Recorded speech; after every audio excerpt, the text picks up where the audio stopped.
Hello everyone, welcome back to our channel Learning Platform. Here in this video we will discuss about the poem A Legend of the Northland. This poem narrates the legend of an old lady who angered Saint Peter because of her greed. जो एक old lady थी उस पर base है, वो बहुत ज़्यादा greedy थी जिसे सेंट पीटर ने गुस्से में आके श्राप भी दे दिया था और उसको एक वुड पैकर बना दिया था। इसी के ऊपर ये पूरी की पूरी पोएम है। बहुत ही इंटरेस्टिंग पोएम है, सो लास्ट तक बने रहना इस इंटरेस्टिंग पोएम को जानने के लिए। सो वन बाय वन हम सभी स्टैंजाज को पढ़ने वाले हैं और उनके मीनिंग को समझने वाले हैं। फर्स्ट स्टैंजा जो है आपका जो आपके सामने है, away away in the northland where the hours of the day are few and the nights are so long in winters that they can not sleep them through. तो इस वाले स्टैंजा में जो पॉइंट होता है वो क्या बताने वाला होता है, वो बताता है कि जो नॉर्थलैंड है वो बहुत दूर है, वहाँ पे दिन बहुत छोटे होते हैं और सर्दियों में रातें इतनी लंबी होती हैं कि उनको हम सोकर भी नहीं गुजार पाते, वो ख़त्म ही नहीं होती हैं, इतनी लंबी लंबी रातें होती हैं। एंड जो सेकेंड स्टैंजा है आपका, उसमें जो पॉइंट होता है वो बोलता है कि जब यहाँ पर बर्फ़ पड़ती है तो बर्फ़ में वो क्या करते हैं, जो एक हिरन होते हैं ना, उनकी गाड़ियाँ बना के उनको बांध देते, मतलब कि और जिससे कि वो उन गाड़ियों पे बैठ के लोग वहाँ पे ट्रैवल करते हैं, उनको खींचा जाता है उनसे। और जो बच्चे होते हैं वहाँ पे नॉर्थलैंड में रहने वाले जो बच्चे होते हैं वो ऐसे कपड़े पहनते हैं, रुएदार और वूलन क्लोथ्स ऐसे होते हैं उनके, कि वो किसकी तरह दिखाई देते हैं, वो भालू के बच्चों की तरह दिखाई देते हैं, बियर के कब्स की तरह दिखाई देते हैं। ठीक है, थर्ड स्टैंजा पे आते हैं। जो थर्ड स्टैंजा है उसमें जो पॉइंट है वो बोलता है कि वहाँ के लोग जो है ना वो एक बहुत ही ज़्यादा अनोखी कथा सुनाते हैं जिस पर किसी को विश्वास नहीं है, बट ये सच्ची है। और मैं जो ये पोएम है, मतलब जो ये कहानी है उसको सुनाऊंगा तो शायद तुम्हें उससे क्या मिलेगा, कोई मोरल मिल सकता है इस लेसन को, इस पोएम को पढ़ने के बाद। और जो मैं पोएम आपको सुनाने वाला हूँ तो वो बताते हैं कि एक टाइम की बात है कि वहाँ पर एक कौन आए हुए होते हैं, वहाँ पर एक सेंट पीटर आए हुए होते हैं। सेंट पीटर यानी कि जो साधु होते हैं वो आए होते हैं और वो वॉक करते हैं, मतलब कि वो घूमते फिरते रहते हैं और वो अपने उपदेश, धर्म के उपदेश जो होते हैं उनको देते हैं, घूमते फिरते लोगों में अपने धर्म के उपदेश बांटते रहते हैं। तो एक बार क्या हुआ, he came to the door of a cottage in a travelling round the earth where a little women was making cakes and baking them on the hurt.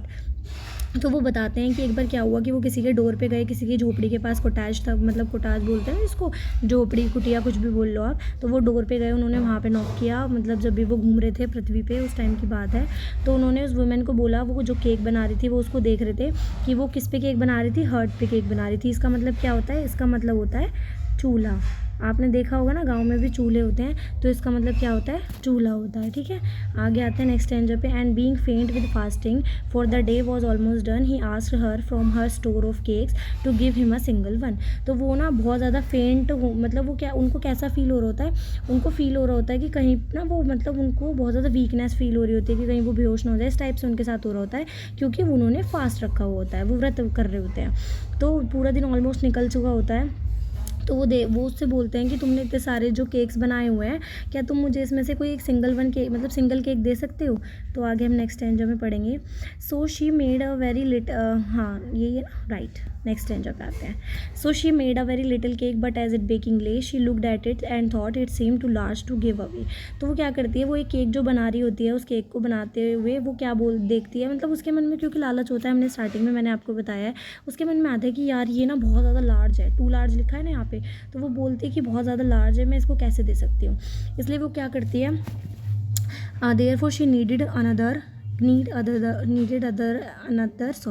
and still a smaller one, but it looked when she turned it over as large as the first had done। तो वो क्या करती है कि वो ना आटा गूंथती है दोबारा से केक बनाने के लिए और पहले वाले से छोटा बनाती है, लेकिन जैसे ही वो उसको घुमा के देखती है ना तो उसको लगता है अरे यार ये भी बड़ा ही है, ये भी मैं इसको नहीं दे सकती। फिर वो क्या करती है नेक्स्ट स्टैंजा में, then she took a tiny scrap of dough. वो क्या करती है नेक्स्ट स्टैंजा में, वो क्या बनाती है, फटाफट से एक डो बनाती है, रोल करके फटाफट जल्दी से, मतलब कि आटा गूंथना बोलते हैं ना, डो बनाना आटे का जो होता है, उसका टुकड़ा लेती है, उसको गोल करती है और पापड़ जैसा पतला बना देती है उसको, और फिर उसको जैसे सेक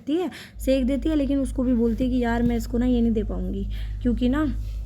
ये वाला भी जो है ना बहुत छोटा बनाती है वो बिल्कुल, है ना, और उसको वेफर जैसा पतला बारीक सा बिल्कुल ऐसा हल्का सा बना के देने के लिए सोचती है, बट वो उसका लालच इतना ज़्यादा होता है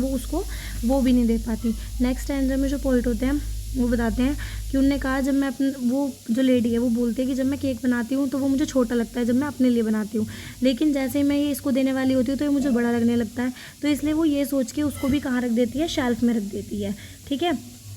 नेक्स्ट स्टैंजा में then God Saint Peter grew angry for he was hungry and faint and surely such a woman was enough to provoke a saint। तो जो सेंट पीटर होते हैं ना, तो वो उनको बहुत ज़्यादा गुस्सा आ जाता है क्योंकि वो बहुत ज़्यादा भूखे होते हैं, उनको वीकनेस आ रही होती है। उस महिला जो वो लेडी है उसका बिहेवियर देख के उनको बहुत ज़्यादा गुस्सा आने लग जाता है। तो एंड ही सेड, वो बोलते हैं उस महिला को,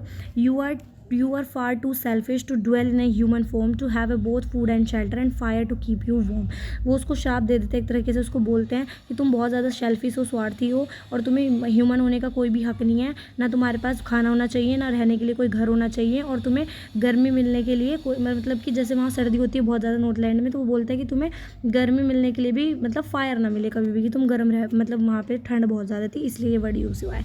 now you shall build as the bird do and shall get your scanty food by boring and boring all day in the hard dry wood. तो वो उसको क्या बोल देते हैं कि तुम एक बर्ड बन जाओगी और उसके बाद तुम अपने खाने के लिए क्या करोगी, जो ड्राई वुड होती है, पेड़ होते हैं ना, उसमें क्या करोगी, उसमें अपनी चोंच को मारती रहोगी, मतलब उन पर गड्ढे करती रहोगी और वहाँ से तुम अपना खाना लोगी। Then up she went through the chimney, never speaking a word, and out of the top flew a woodpecker, for she was changed to a bird। फिर क्या होता है, वो चिमनी में से एकदम उसको श्राप मिल जाता है, वो वुडपैकर में चेंज हो जाती है, वो चिमनी में से बाहर निकल जाती है, वो कुछ बोल ही नहीं पाती क्योंकि वुडपैकर बन गई होती है और वो एक बर्ड में चेंज हो गई होती है। Next and that she had a scarlet cap on her head and that was left the same but all the rest of her clothes were burn black as a coal in the flame. तो last वाले stanza में क्या होता है, जो उसका head होता है, आपने देखा होगा ना वुडपैकर का रेड कलर हेड जो होता है उस पर रेड कलर का एक कैप की तरह होता है, तो बिल्कुल उसी की तरह बन गई होती है, और उसके सारे जो क्लोथ्स होते हैं वो बर्न हो गए होते हैं, जैसे कि कोयला बर्न हो जाता है ना जल के, ब्लैक इसी तरीके से, मतलब ब्लैक कोयले की तरह हो जाती है वो। And very county school bag country school boy has seen her in the wood where she lives in the trees till this very day boring for food। तो जो अब भी बच्चे जो हैं वहाँ के विलेज के, वो बोलते हैं कि वो आज भी फॉरेस्ट मतलब जंगलों में घूम रही है, और वहाँ उन बच्चों ने उसे देखा है कि वो आज भी लकड़ियों में वह अपनी चोंच को मार के वहाँ से खाना लेती है, उसी में अपना सर मारती रहती है कुछ भी, और इस तरीके से वो अपना पूरा दिन ट्रीज़ पे बिताती है। ये इतनी जो इंटरेस्टिंग पोएम है, इसके पॉइंट आपके सामने ये रहे। फॉबे कह रहे, बहुत ही अच्छी पोएम इन्होंने लिखी है, होपफुली आपको समझ आई होगी। तो अगर अच्छी लगी हो तो लाइक शेयर सब्सक्राइब ज़रूर करना वीडियो को, और ज़्यादा से ज़्यादा अपने दोस्तों से भी शेयर करना, और आगे और वीडियोज़ के लिए मेरे चैनल को सब्सक्राइब करना मत भूलना। बहुत ही इंटरेस्टिंग पोएम्स हम आपके साथ शेयर करने वाले हैं, क्लास 9, 10 सभी क्लासेस की। सो ये पोएम बहुत अच्छी थी, legend of the Northland. In short आपको समझ आया होगा कि ग्रीड जो था उसका वो इतना ज़्यादा बढ़ गया कि वो रोटी और जो केक है उसका साइज़ छोटा करती गई, तब भी उसको वो साइज़ क्या लग रहा था, बहुत ज़्यादा बड़ा लग रहा था, और वो उसको दिया नहीं सेंट पीटर को, तो सेंट पीटर को गुस्सा आ गया, उन्होंने श्राप में उसको क्या बना दिया, वुडपैकर बना दिया। होपफुली आपको वीडियो अच्छा लगा होगा, अच्छा लगा हो तो लाइक शेयर सब्सक्राइब करना, फॉलो फॉर मोर, एंड मेरा यूट्यूब चैनल सब्सक्राइब करना मत भूलना। साथ ही मैं टेलीग्राम चैनल का लिंक डिस्क्रिप्शन में प्रोवाइड कर दूँगी, वहाँ पे आपको सारे स्टैंजाज मिल जाएंगे with summary, so join it. Thank you so much.